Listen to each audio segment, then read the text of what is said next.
காங்கிரஸ் நிர்வாகியை கட்சியில் இணைத்த செந்தில் பாலாஜியின் செயலால் காங்கிரஸ் தரப்பு கொதித்து போயிருக்கிறது. ஏற்கனவே கூட்டணியாட்சி என்ற கோரிக்கையை தமிழக அரசியல் களத்தில் காங்கிரஸ் சார்பில் வைக்கப்பட்டு வரும் நிலையில் இந்த சம்பவம் பரபரப்பை கிளப்பியிருக்கிறது. என்ன நடந்தது என்று விரிவாக பார்க்கலாம். கரூர் திமுக மாவட்ட செயலாளரும் திமுக சட்டமன்ற உறுப்பினருமான செந்தில் பாலாஜி கடந்த சில நாட்களாக மாற்றுக் கட்சியை சேர்ந்தவர்களை திமுகவில் இணைத்து வருகிறார். அதன்படி அதிமுக உள்ளிட்ட கட்சிகளில் இருந்து விலகி திமுகவில் இணைந்து வருபவர்களின் புகைப்படங்களை சமூக வலைதளங்களில் பகிர்ந்து வருகிறார்.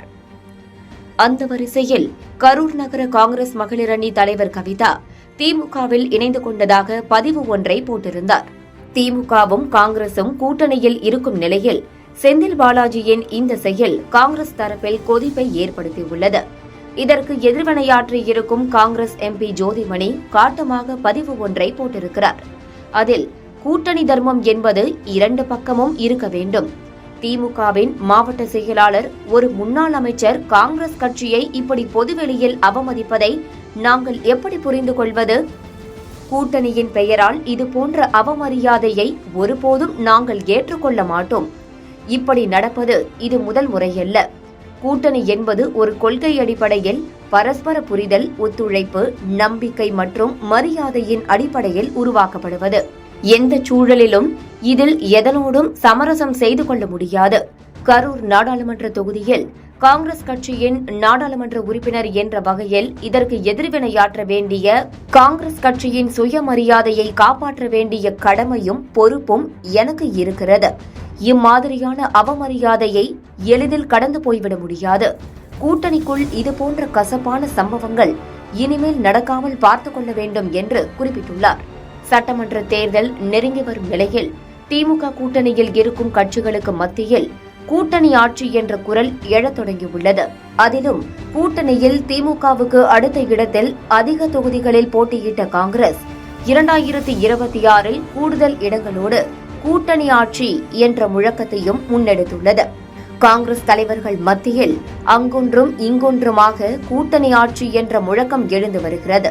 சமீபத்தில் புதிய தலைமுறைக்கு பேட்டியளித்த அகில இந்திய காங்கிரஸ் கட்சியின் தரவு ஆய்வு பிரிவின் தலைவர் பிரவீன் சக்கரவர்த்தி, தமிழ்நாட்டில் காங்கிரஸ் கட்சி இல்லாமல் யாரும் ஆட்சி அமைக்க முடியாது. வரும் தேர்தலில் காங்கிரசுக்கு மரியாதையும் அதிகார பகிர்வும் தேவை. அதை நிச்சயம் நாங்கள் கேட்டு பெறுவோம் என்று கூறியிருந்தார். காங்கிரஸ் சார்பில் முக்கிய முன்னோடிகள் கூட்டணி ஆட்சி என்ற கருத்தை வலியுறுத்தி வரும் நிலையில் திமுக காங்கிரஸ் கூட்டணியில் விரிசல் ஏற்பட தொடங்கியிருப்பதாக விமர்சித்தார் எதிர்க்கட்சித் தலைவர் எடப்பாடி பழனிசாமி. இன்றைய தினம் காங்கிரஸ் கட்சியினுடைய சட்டமன்ற தலைவர் ராஜேஷ்குமார் எம்எல்ஏ அவர் பேசினார். தவறு இல்ல, அடுத்த ஆண்டு நடைபெற்ற சட்டமன்ற பொதுத் தேர்தலில் திமுக வெற்றி பெறாது. அப்படி வெற்றி பெற்றா எங்கள் எல்லாம் ஆட்சியில பங்கு வேணும் காங்கிரஸ் கட்சியினுடைய சட்டமன்ற தலைவர் எம்எல்ஏ பேசியிருக்கார். ஆக அங்க கூட்டணிக்குள்ள விரிசல் ஏற்பட்டு விட்டது. ஆக ஆட்சியில பங்கு வேண்டும் என்று கோஷம் எழுப்பப்பட்டு விட்டது. திமுக கூடாரம் காலியாக போகுது. அதுவும் இன்றைக்கு எல்லா பத்திரிகையிலும் வந்திருக்குது. அதோட காங்கிரஸ் கட்சியினுடைய முன்னாள் தலைவர் அவர் பேசியிருக்கார். அழகிரி, திரு KS அழகிரி அவர்கள் 4 நாளைக்கு முந்தி பேட்டி கொடுத்திருக்கிறார். அதில் என்ன தப்பு? 60 ஆண்டு காலமாக ஏதாவது அவர் சொன்ன ஸ்டேட்மெண்ட், 60 ஆண்டு காலமாக ஏதாவது ஒரு கட்சியில் கூட்டணி வைத்து சாரை அவர்கள் குடித்து விடுகிறார். சாரை அவர்கள் குடித்து, அதாவது கரும்பு இருக்குல்ல, அந்த சாரை யாரு கூட்டணிக்கு தலைமைங்க குடிச்சிடறாங்களாம். சக்கையை நாங்கள் பார்க்கும் சூழ்நிலை அது வருது பார்த்தீங்களா, சக்கை. அதைத்தான் காங்கிரஸ்காரன் பார்த்துட்டு இருக்கான். பரவாயில்ல, இப்போவாவது நாணவாதை வந்தது, இப்போவாவது நாணவாதை வந்து விழித்துக் கொண்டீர்கள். அதே போல அரசாங்கத்திலும் ஆட்சியில் நாங்கள் பங்கு பெறுவோம் என்பது காங்கிரஸ் கட்சியின் நிலைப்பாடு அப்படின்னு ஏற்கனவே காங்கிரஸ் கமிட்டியுடைய முன்னாள் தலைவர் மரியாதைக்குரிய KS அழகிரி இன்றைக்கு ஒரு பேட்டியிலே கொடுத்திருக்கிறார். இந்த நிலையில்தான் காங்கிரஸ் நிர்வாகியை திமுக கூட்டணியில் இணைத்த செயலுக்கு கண்டனம் தெரிவித்திருக்கிறார் ஜோதிமணி. இப்படி இரு கட்சிகளுக்கு இடையே நடக்கும் அடுத்தடுத்த நிகழ்வுகள் கூட்டணிக்குள் முரணை உண்டாக்குகிறதா? ஆட்சியிலும் பங்கு, அதிகாரத்திலும் பங்கு என்ற கோரிக்கையில் காங்கிரஸ் உறுதியாக இருக்கிறதா என்கிற கேள்வியோடு காங்கிரஸ் மூத்த தலைவர் திருச்சி வேலுசாமியிடம் பேசினோம். அப்போது சார், இப்போ காங்கிரஸ் நிர்வாகி ஒருத்தவங்கள திமுகவுல இணைச்ச செந்தில் பாலாஜி அவர்களுக்கு ஜோதிமணி அவர்கள் கண்டனம் தெரிவிச்சிருக்காங்க. இந்த மாதிரியான செயல்கள் நடக்கக்கூடாது அப்படின்னு குறிப்பிட்டிருக்காங்க. இந்த கண்டனம், இந்த அடுத்தடுத்த நிகழ்வுகள் காங்கிரஸ் திமுக கூட்டணிக்குள்ள முரண் ஏற்படுது அப்படின்றத குறிக்குதா? இந்த ஆட்சியிலும் பங்கு அதிகாரத்திலும் பங்கு கூட்டணி ஆட்சி அப்படின்ற கோரிக்கையில காங்கிரஸ் உறுதியா இருக்கா அப்படின்ற ஒரு கேள்வி எழுதுங்க சார். எந்த ஒரு அரசியல் கட்சியும் அதிகாரத்தை நோக்கித்தான் போகும். இந்தியாவிலேயே ஒரு மாநிலத்தில் ஒரு பொற்கால ஆட்சியை தந்தது தமிழகத்திலே தலைவர் காமராஜருடைய காங்கிரஸ் ஆட்சி. அப்படிப்பட்ட இந்த மாநிலத்தில் மீண்டும் ஆட்சிக்கு வர வேண்டும் என்கின்ற இலக்கோடு தான் இந்த உண்மையான காங்கிரஸ் தொண்டர்கள் இருக்க முடியும். நீங்கள் செந்தில் பாலாஜியை பற்றி கேட்டீர்கள். விநாசகாலே விபரீத புத்தி என்பார்கள். எங்களுக்கு வேலை இல்லை, அவர்களே அதை முடிவு செய்து விட்டார்கள். முதலமைச்சர் தான் அதற்காக வருத்தப்பட வேண்டுமே ஒழிய எங்களுக்கு ஒன்று வருத்தம் இல்லை. எங்கள் கட்சி இருக்கிற தொண்டர்களும் கொஞ்ச நஞ்சம் இருக்கக்கூடிய சந்தேகம் தீர்ந்து விட்டது. அவர் சேர்த்தவர் இந்த கட்சிக்கு சம்பந்தம் இல்லை என்றெல்லாம் எதையோ சொன்னார்கள். எனக்கு அவர் யார் என்று எனக்கு தெரியும். நான் 55 ஆண்டுகளாக இங்கு அரசியல் பணியாற்றுகிறவன். அந்த பெண்ணுடைய கணவர் பல ஆண்டு காலங்கள் காங்கிரஸ் கட்சியிலே இருந்தவர். உப்பிடமங்கலம் என்கின்ற அந்த ஊரை சேர்ந்தவர். ஆகவே இல்லை என்றெல்லாம் அவர்கள் சொல்ல முடியாது. முதலமைச்சர் ஒன்றை புரிந்து கொள்ள வேண்டும். இப்படிப்பட்ட பொது வாழ்க்கையில் நேர்மையோ ஒழுக்கமோ இல்லாத மனிதர்களுக்கு உன்னதமான இடத்தில் உட்கார வைத்தால் அது தங்களையே அது பாதிக்கும்.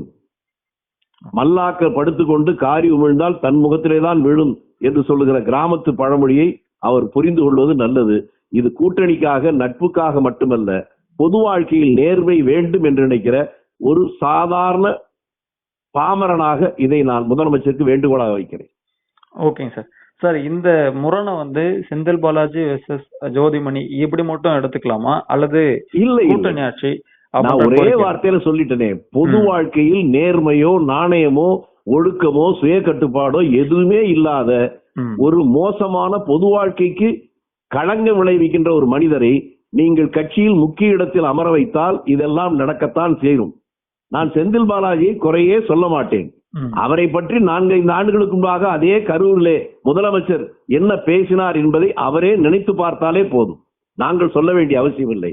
ஆகவே அவர்தான் தன்னுடைய கடந்த கால அந்த செயலுக்காக தனக்குத்தானே வருத்தத்தை தேடிக்கொண்டு அதற்கு பிராயச்சித்தத்தையும் தேட வேண்டியவர் முதலமைச்சர் தான். காங்கிரஸ் கட்சி அதிகாரத்தை நோக்கித்தான் நகர்கிறது என்பது எல்லா தொண்டர்களுடைய ஒருமித்த உணர்வாகும். சரி, இறுதியா ஒரு கேள்வி. நம்ம பார்க்கிறோம், பிரவீன் சக்கரவர்த்தி அவர்கள் பேசுறாரு, தமிழ்நாட்டுல காங்கிரஸ் கட்சி இல்லாம ஒரு கட்சியால ஆட்சி அமைக்க முடியாது அப்படி சொல்லும் போது, காங்கிரஸ் கட்சியோட தொண்டர்கள் மத்தியில நமக்கும் ஒரு மரியாதை இருக்கணும், ஒரு அங்கீகாரம் இருக்கணும், கூட்டணி ஆட்சி வேணும் அப்படின்னு சொல்றாங்க. அப்ப இந்த குரல் 2006 ரொம்ப வலுவா முன்வைக்கப்படுமாங்க சார்? நிச்சயமா இருக்கும். நீங்கள் சொல்லுகின்ற இந்த குரலை தமிழகத்தில் முதலாக எழுப்பியதே நான் தான். ஆகவே அதுல எனக்கு மற்றவருடைய இன்னும் கூடுதல் மகிழ்ச்சியோடு பார்க்கிறேன். உறுதியாக சொல்லுகிறேன், 2026 காங்கிரஸ் புதிய அமைச்சரவையில் காங்கிரஸ்காரர்கள் இருப்பார்கள். காங்கிரஸ்காரர்களை அமைச்சரவைகள் யார் ஏற்றுக்கொள்கிறார்களோ அவர்கள்தான் ஆட்சிக்கு வர முடியும் என்பதை நீங்கள் இப்பொழுதே எழுதி வைத்துக் கொள்ளலாம். தேர்தலுக்கு பின்னாலே நாம் மீண்டும் சந்திப்போம்.